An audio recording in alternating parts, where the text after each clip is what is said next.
Algebra 1, Chapter 2, Section 6, Ratios and Proportions. What do we got here? Of course, we have the way we are going to go through the lesson. Then we get into our 5-minute check. Express the statement using an equation involving absolute value. Do not solve. The fastest and slowest recorded speeds of a speedometer vary by 3 miles per hour from the actual speed of 25 miles per hour. So where it varied should be on the right side. Where it started should be on the left side with the variable, should be V. Solve this. So we have P plus 3 equals 5. So remember, we take an absolute value and we split it up into the 2 cases.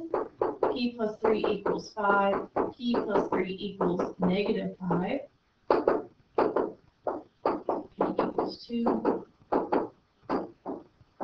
P equals negative 8. So 2 and negative 8 would be C. 2 and negative 8. Oh, I said that wrong. A. Goodness gracious. Okay, graph the solution set. So 2 cases, j minus 2 equals 4, j minus 2 equals negative 4.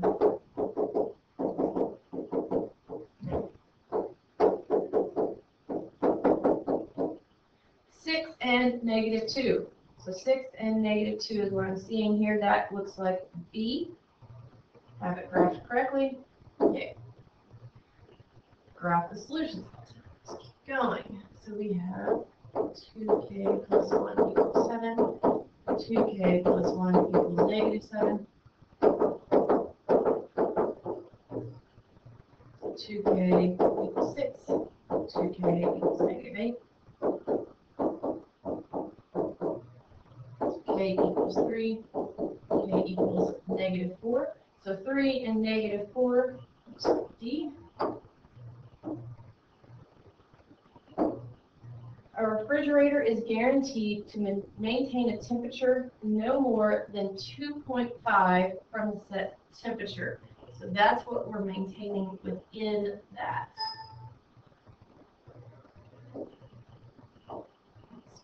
So that means we are equaling 2.4.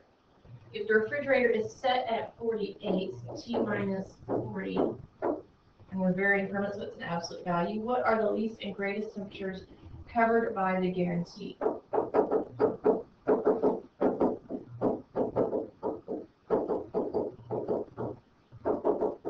your 40.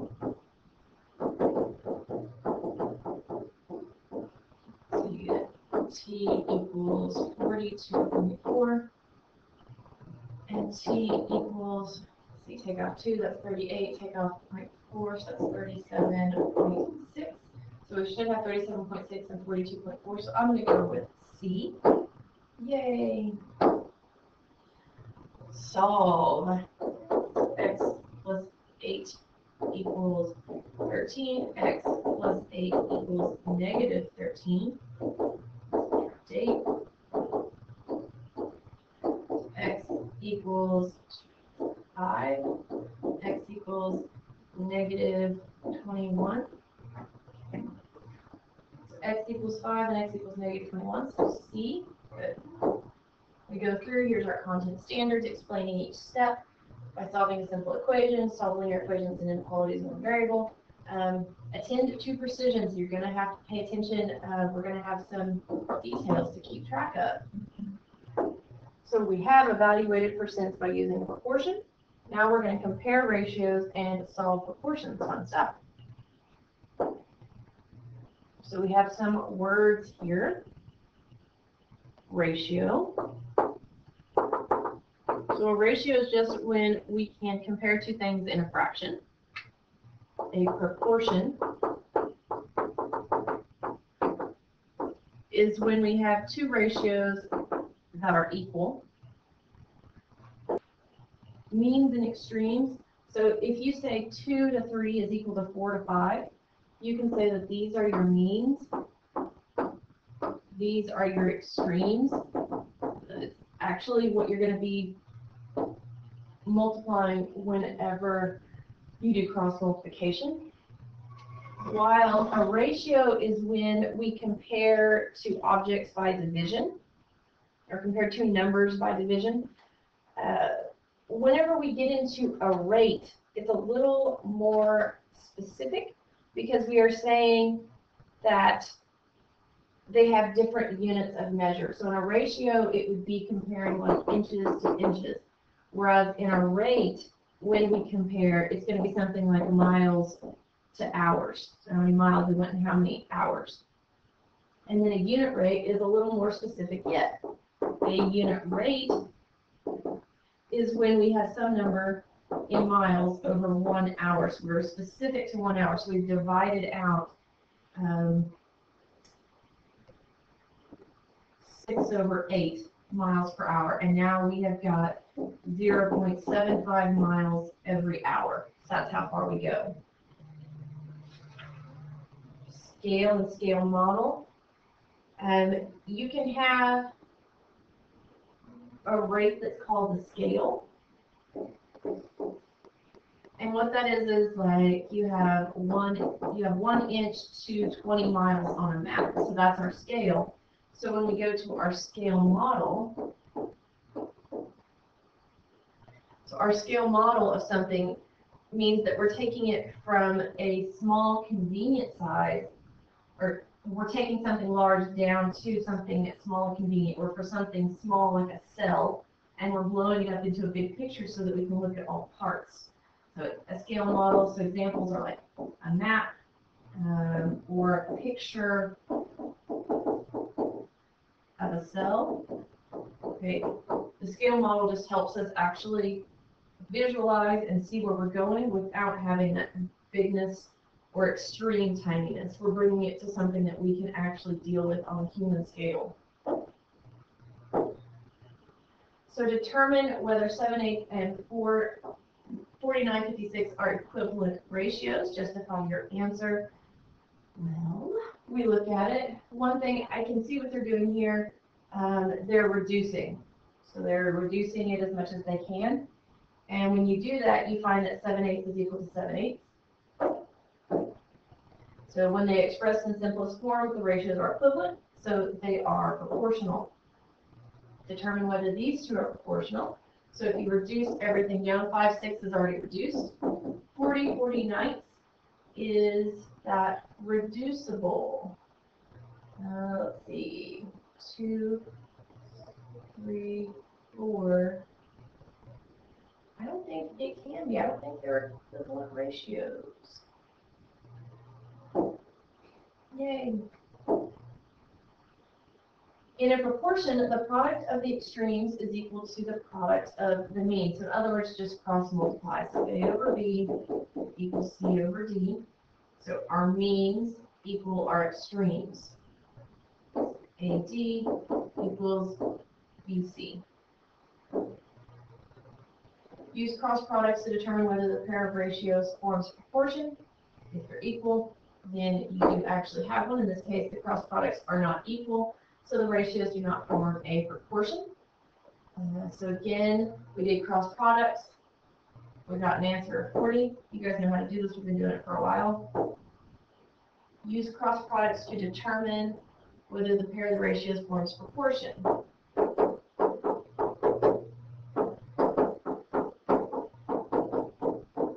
Cross product, so 0.5 and 1.17.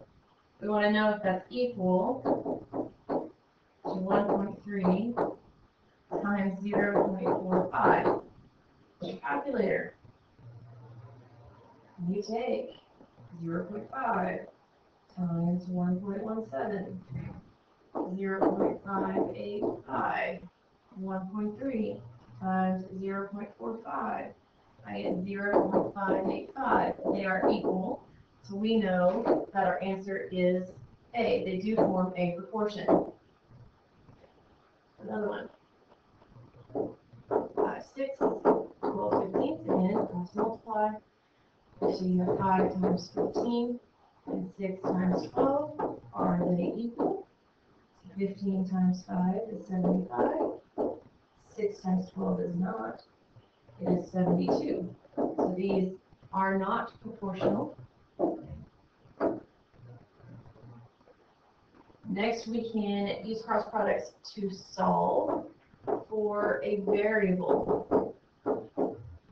Cross products, I get 8n because I like having n on the left side, and 36 on the right. I divide by 8 on both sides, so I get n equals 36 over 8. This was one that they had already solved out, so I did not have to. So you get 1.5. Ooh, yay, these are fun. So look at this. We have x plus 4 on the top left, which we haven't really done before. So when we multiply x plus 4 times 4, we now have to use the distributive property. And that 4 has to go to the x and the 4. So we get 4x plus 16. Okay, so let's try a couple of these. R over 9 equals to 7 over 10. Cross multiply, we get 10r equals 63. Divide by 10. R is equal to 6.3. And so there's C. Another one. So this is a fun one. We're going to have to use distributive property. X minus 6 over 16 equals 5 over 8. We cross multiply, so this will be 8 parentheses x minus 6 equals 16 times 5, which should be 80. Let's check it real quick. 16 times 5, 80. So I'm going to take, there's two ways we can do this. Actually, we'll do both. You can choose which one is easier for you to do. You can distribute that 8, so we get 8x minus 56. Oops, 48. I think that's wrong. Is equal to 80. Then you can add 48 to both sides, and you get 8x equals 128 divided by 8. 128 divided by 8. X equals 16. Or, because you have an 8 here, you can technically, 8 is multiplying times everything on the left side. So we can divide both sides by 8. And we're left with 8 minus 6 equals 10. And then we add 6 to both sides. And we end up with x equals 16. It's up to you. Obviously, they both work.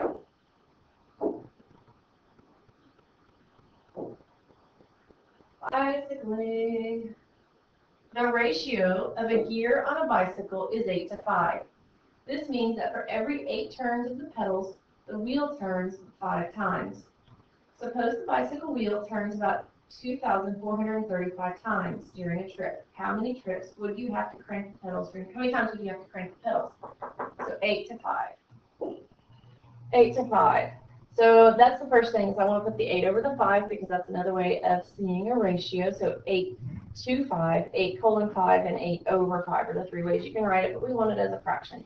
So 8 over 5. Then we go back and we read. Turns of the pedal is first, so that goes with the 8. And then the wheel turns 5 times that second, so that goes with the 5 on the bottom, which is what they have here. Pedal turns on the top, wheel turns on the bottom.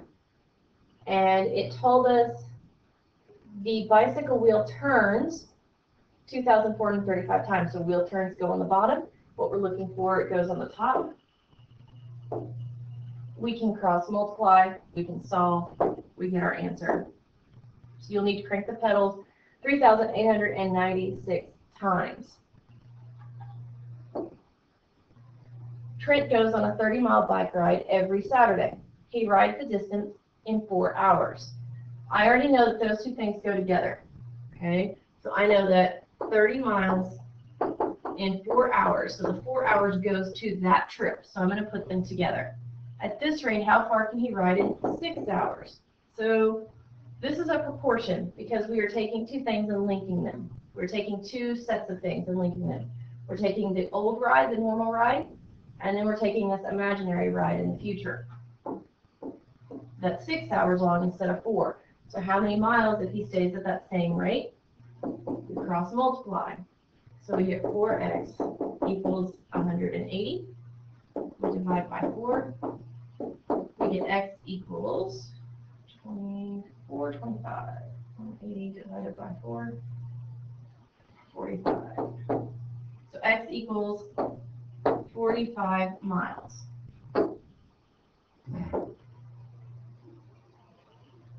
Maps. In a road atlas, the scale for the map of Connecticut is 5 inches to 41 miles. So I'm going to go ahead and write that. 5 inches to 41 miles, which is what they did here. So I technically don't have to do that. They have it for me. What is the distance in miles represented by 2.5 inches? So now the inches go with inches, so scale.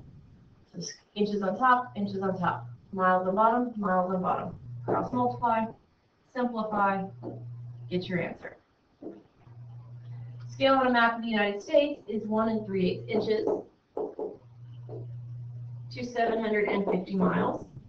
The distance on the map between Los Angeles and Washington, D.C. is 3 7/8 inches, so I'm going to put 3 7/8 inches on top. My x on bottom, this is proportion, cross multiply. I'm also going to go ahead and turn both of these into improper fractions. So 8, 19, 11, so 11/8. So 11 3/8 x is equal to 750 times, that's 24 plus 7, so 31/8, correct? 8 times 3, I'll just check, plus 7, yay. We can do some cross reducing here. I know that 750, while it's not divisible by 8, it is divisible by 2 at least. So I can get 11/8 x is equal to, you know what? I mean, we could cross reduce here. We still can. We'll still do it. We have 375 times 31/4. But you know what? I see that it's just 11/8 x over here. I want to get rid of that fraction. I'm going to multiply by 8/11. The nice thing here is I can cross reduce 1 and cross reduce 2. So now I have x equals, I can multiply straight across. I've got 375 times 31 times 2, and I get 23,250 over 11. Divide that by 11, and I get approximately 2,114 miles. So it should be about D. Yay.